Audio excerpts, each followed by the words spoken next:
Hello and welcome to my talk here at the APS.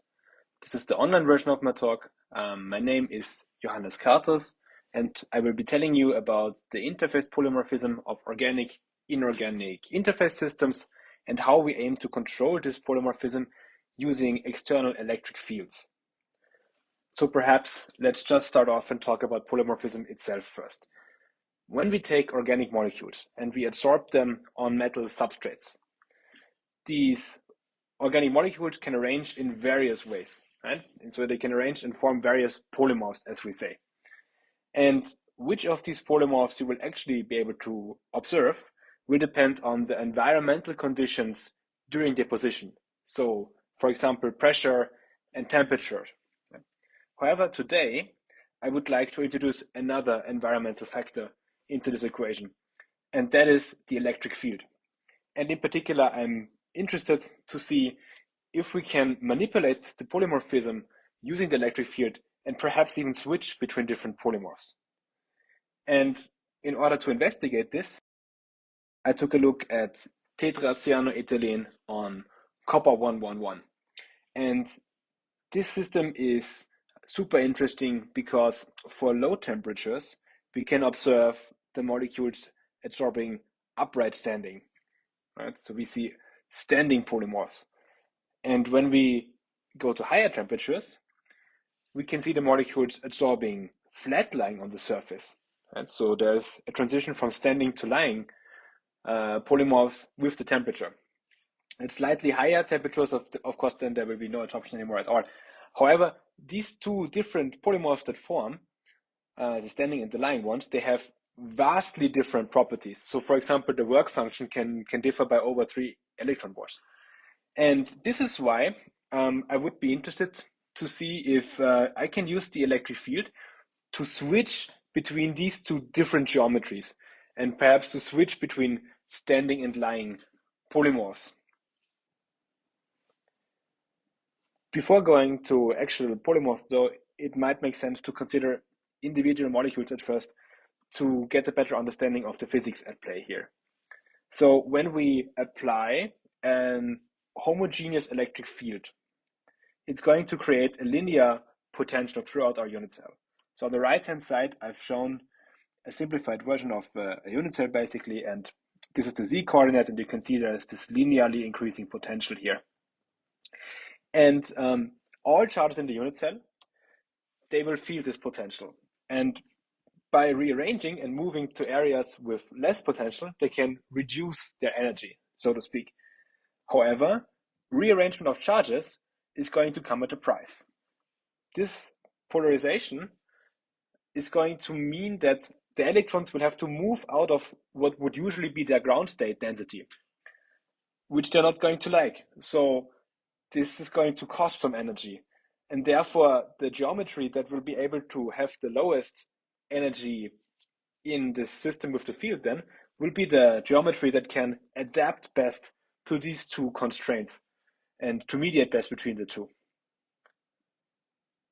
And when we now look at adsorption geometries, so lying and standing adsorption geometries, and their polarizability, we can already get kind of an intuitive picture of what's going to happen here. So these on the left-hand side here, these are gas phase polarizabilities for the standing geometry and for the lying adsorption geometry. And as you can see, the standing geometry's polarizability is much higher, more than twice as high as is the one for the lying geometry. And when we now look at adsorption energies, we can see that on the right hand side here, without electric field applied, the lying geometry has, for an individual molecule of course, has a lower adsorption energy as the standing one. But when we activate the electric field, we can see that while for negative electric fields not much changes, for standing electric fields, at some point their polarizability is going to kick in, and the lying geometries all of a sudden are less energetically favorable than the standing ones. Or in other words, there is some switching in the energetic ordering of the adsorption energies of the individual molecules on the surface. Okay, now that we've talked about what happens to individual molecules, let's go back to the polymorphs because they are what we actually care about. So can we use the electric field to switch between standing and lying for the polymorphs? In order to find out, we need to know which polymorph is going to form for given pressure and temperature. So i.e., we need to be able to do these phase diagrams here on the left-hand side. And what we do to get them is we take a look at the Gibbs free energy of polymorphs.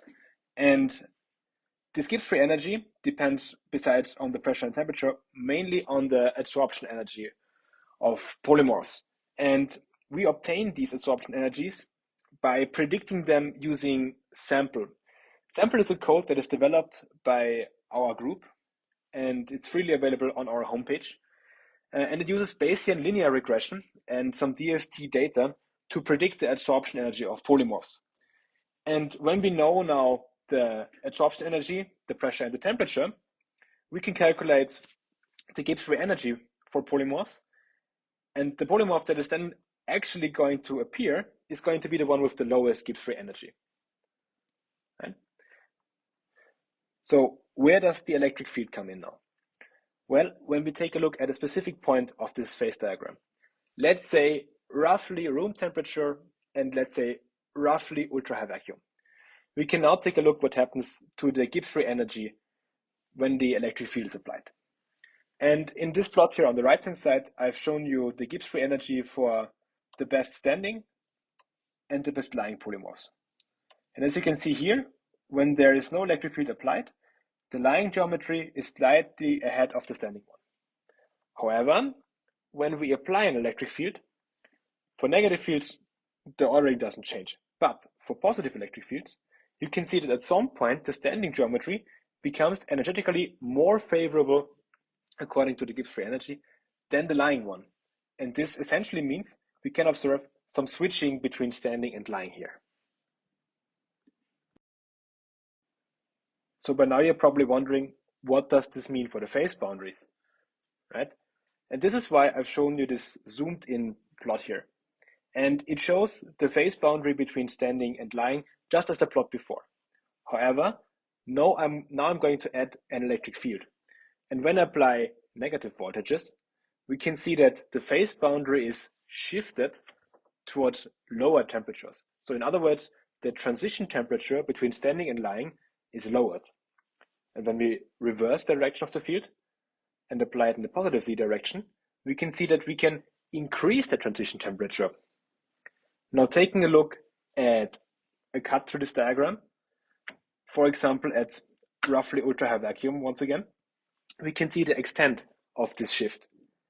And we can see that between the negative voltage and the positive voltage we've used, we can shift the transition temperature by roughly 100 Kelvin. And this brings me to my conclusion. So using the electric field, we were able to manipulate the polymorphism of TCNE on copper 111, and concrete, we were able to switch between standing and lying. And the switching also allowed us to shift the phase boundaries and therefore change the transition temperature between standing and lying polymorphs. So on a final note, I would like to thank the FWF for funding me, the Vienna Scientific Cluster for allowing me to do my calculations there, my group and my supervisor for their input and the nice discussions we had, and of course, you for your attention.